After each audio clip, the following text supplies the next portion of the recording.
Hi, it's Andy. Hi, it's Dave. Hi, it's Kirk. Welcome to the A.D.K channel, and today we're going to be checking out the recent new single from the band Vexed. The song is Trauma Euphoria, so let's go check it out.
There you go. The joy of, what was it, Napalm Records, who put 30 seconds of bloody nonsense at the end of every fucking video.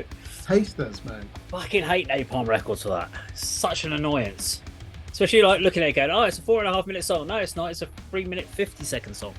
Anyway, right. There we go. So Vexed and Trauma Euphoria. Let's go in reverse order today. So I'm going to kick over to Kirk to start this one off. Thank you. I love this band. The sophomore album comes out on the 23rd of June, and it's called Negative Energy. Dave, I hope it goes to you next, because I've got a few questions for you, and I'm going to make some predictions I would be shocked if you don't like this. Surely you can hear the Korn Life is Peachy new metal foundations to this, but they've just inserted Humanity's Last Breath and Meshuggah and Vildhjarta in there and beefed up the guitars. Jay Bacon, what a musician, the guitar player. So he's playing an 8-string guitar. Did you hear the mellifluous guitar solo at the end? That's the only guitar solo on the album, so I've actually heard an advanced copy of this and reviewed it.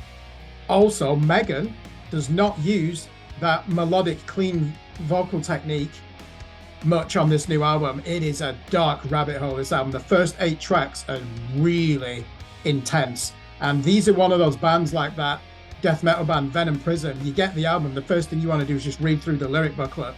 They're absolutely fascinating, the lyrics. She really puts herself on the line here.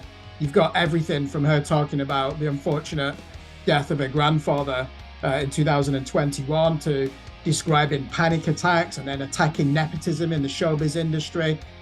I just think this band offers so much, yet the music's quite simple and there are progressive metal textures. That song itself, love the chorus. Listen to how the guitars switch from that boneheaded low-end chugging to this.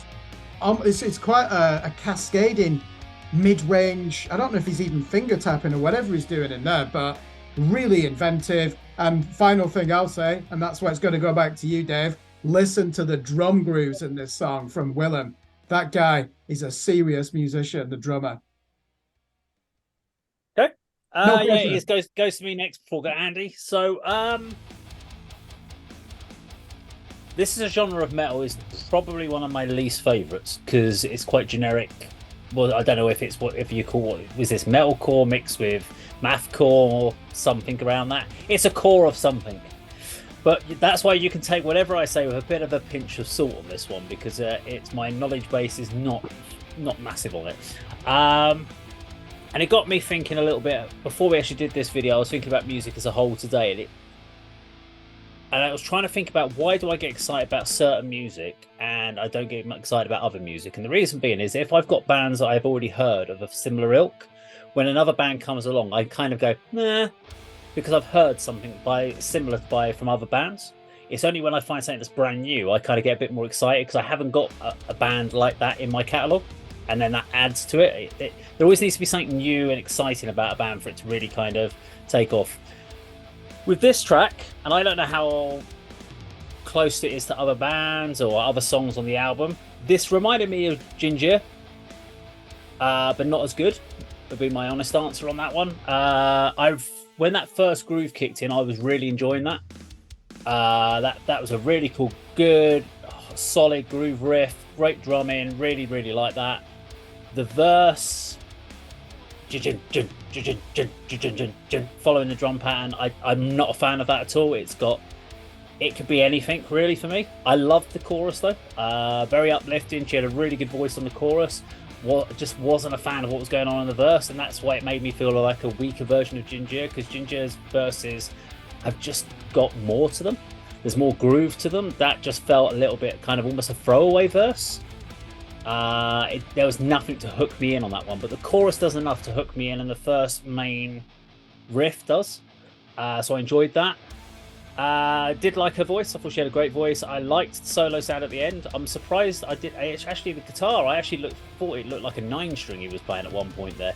I was trying to count the strings. I was like, no, that looks bigger than a bloody 8 there, which explains why he's gone for that low tuning. I really like the guitar, the lead sound at the end. I started chuckling to myself early on because when I saw what she was wearing, it made me think of, when you go go-karting, you go to the indoor go-karting tracks. I thought she was wearing a go-karting driving gear. I was just like, looking at it going, I know it's not, but it looks very similar in that setup in that video. I was like, why should she just come out from a go-karting course? It was kind of cool. It was a performance-only video. Okay. I'd never watch it again. There's no reason to. It wasn't that interesting for a performance video. I thought there was elements where they were trying to show a story, like there was some embracing going on, but they were so busy jumping around the screen and moving things around and using the digital effects on it and not focusing. They like to use this kind of out of focus technique that you just never got enough time to really understand it. So what you have to do is what you've done there, Kirk, is get the lyrics out, read the lyrics to understand what the song's about, which kind of then makes the video superfluous. You don't really need it. If you have to read the lyrics, then the video hasn't done the job for me. So in total, my theory or my thoughts are, like the main riff, liked the chorus, liked vocals, I liked the musicianship as a whole, didn't like the verse on it, and I wasn't a fan of the video because I just didn't feel it was worth spending that amount of time on it for what it was. Over to Andy. On the video, first of all, unlike you, Dave, I don't think a video needs to tell a story. I mean, we've had this sort of kind of exchange before on our and sometimes, you know, you just need something to accompany the song, promote the song, and I really like the visuals on this. I thought they were good. Yes, it was just a performance video with a couple of scenes of, as you say, look like figures embracing and that kind of thing. But I don't think you need to sort of come away and say it didn't tell me what the song was about. Sometimes it just needs to be a visual accompaniment to the song. Fair enough. Going back to the song itself, I've heard Vexed a few times. I like the track they did with the guy from My Art Is Murder a few years ago. This is probably my favourite, and that I've heard from them. Like I said, I'm not a huge fan of. I think I've heard the first album once, but I did enjoy I really did enjoy the track. I mean, the vocals were very ferocious, very brutal, you know, and I'm quite pleased, Kirk, that you say that the clean vocals are sort of very sporadic throughout the album and sort of sparsely used. So I'm still not sure. I mean, I've heard Megan do these clean vocals before. I'm not sure that track needed them. I would like to hear her demonstrate that on perhaps a mid-album track where it's just sort of using that throughout the song, but just concentrate on the ferocity that she's got in her sort of main vocal style, which I think is excellent. I think the drums were the sort of driving instrument in this track. The drums really came through really well. But I like I thought the riff was quite hooky and quite catchy, sort of between the vocals. And I didn't like the solo.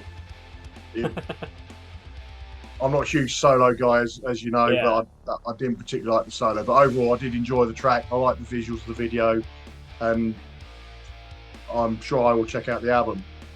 So it's quite interesting. Sorry, go on, Kirk. No, you first. I was just saying it's quite interesting of the bits that we each liked about the song. So Kirk, you kind of liked it all the way through. Andy, you'd preferred it all heavy vocals. I'd have preferred it all clean vocals. If it had been all clean vocals, I'd have probably liked the track a lot more. And if you'd preferred it been all heavy vocals all the way through, you'd have liked it a lot more. Yeah. And I really like the solo part, and you really so it's really interesting. Yeah, the clean vocals I think were a little too much. You know, there's a little bit too much of that employed for the track. Maybe a couple of lines, or as you say, maybe a whole track just like that. Maybe a sort of softer, sort of mellowed out sort of song that they can come up with. But interesting band. I will check them out further. Yep. Dave, can I just ask, and I've been guilty of this in the past, and I'm basing this on an interview I did with the band in 2021 with Megan. You compared them with Ginger. What elements were you comparing the music or Megan with Tatiana? I just need to know. Mainly, initially from the musical point of view, from the song construction. And a little bit because she went into the heavy vocals, which I know they do in Ginger, Tatiana. Not necessarily on the clean. The clean styles are both a very different type of clean vocal they do, so they're not the same clean style. And they're not exactly the same heavy, but I would happily listen to a Ginger album of heavy vocals. I like she's more guttural. Whereas I felt with Megan's, it was a little bit harsher, a bit more scratchy on the heavy vocals, which I'm not a huge fan of that at all. But you know me as general, that's not to say it's bad. It's just it's not my style of metal. Yeah, the reason I ask, I'm just going to read a quote out, and this was really enlightening to me when I interviewed Megan. I was saying, "Oh, you've signed to Napalm Records. Surely you're going to be compared with Ginger." And I listened to her response to that question. She's put, no matter what label we were signed to, people are always going to compare women against other women in metal. Unfortunately, there is still this very toxic mentality with a lot of metal fans where there can be only one female vocalist and all others are inferior in comparison, which is bullshit. There is unlimited space for women who want to be in bands, and we are not in competition with one another. I'm guilty of that. I just thought when I first heard them, oh, you're a female-fronted band, you're on Napalm Records, do you like Ginger?